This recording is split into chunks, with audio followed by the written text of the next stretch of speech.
Okay, so here we have to write the decimal equivalent of 4 and 1/8. That means we want to write this mixed number as a decimal.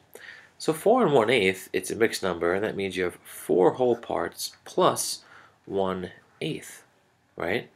So really, what I'm going to do is I'm going to almost ignore the 4 whole parts for a moment. Because whatever decimal we have, it's going to equal 4 point, and then 1/8 will be the digits here after the decimal point, right? So we're trying to find what are these digits here, because we have 4 and some small remainder. So essentially what we need to do now is to turn 1/8, right, into a decimal. That's our goal here. So to do that, this is my general algorithm. I think it's the easiest for me. I take the numerator and divide it by the denominator. So effectively what I'm looking at here is 1 divided by 8. And that will give me the decimal representation I need. To do this though, the one hurdle I really have to overcome is long division. So I'm taking a 1 and dividing it by 8. So 8 doesn't go into 1, does it? Not evenly. But you can think of 1 as 10 and say, well, 8 goes into 10 once. But that's not really 10, that's a 1 with a 0. So proportionally, that's 0.1. And now, what's the remainder? Well, 8 times 0.1 is 0.8, but we just think of it as 8 times 1 is 8. And now we subtract. Well, 1 minus 8, 10 minus 8, this is really 1 minus 0.8, but you can think of it as 10 minus 8, is 2. So there's a remainder of 2. Does 8 go into 2? No, but if you can think of 2 here as 20, that's really 0.20, but it's proportional. 8 goes into 20 twice, right? Or 0.02 times, 8 goes into 0.2, 0.20, 0.02 times, right? That's the proportional relationship there. What's the remainder now? Well, 8 times 2 is 16, right? And we're getting there.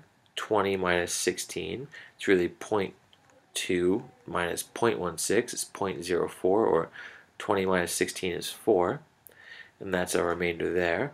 But 8 doesn't go into 4, but it does go into 40 evenly, right? I'll just move this so we have enough room. And your goal here, of course, in long division is just basically keep going until you reach 0. So 8 goes into 40, or 0.040, how many times? Well, 0.005, or 8 goes into 40 5 times. So 8 times 5 is 40, and now there's no remainder when you subtract, so you're done. And that's how we can do this, that the decimal equivalent of 1/8 is 0.125.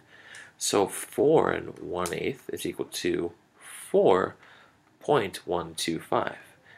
Other ways that people like to usually convert eighths that I know of, like another popular technique is find out what is 100 divided by 8. In other words, they try to scale up the fraction of eighths into 100, and that tells them a percent.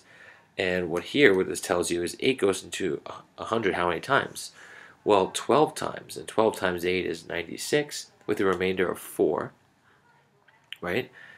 Did I get that right? Yeah. And it's 4 out of 8, or 1/2, right? So the remainder is 4 out of 8, or 1/2, and that tells you that 1/8, this might help you, equals 12.5 out of 100. And that's a percent, but we're trying to write that as a decimal, and that's a percent. So if you think of this fraction, it's a little bit easier. Why is that?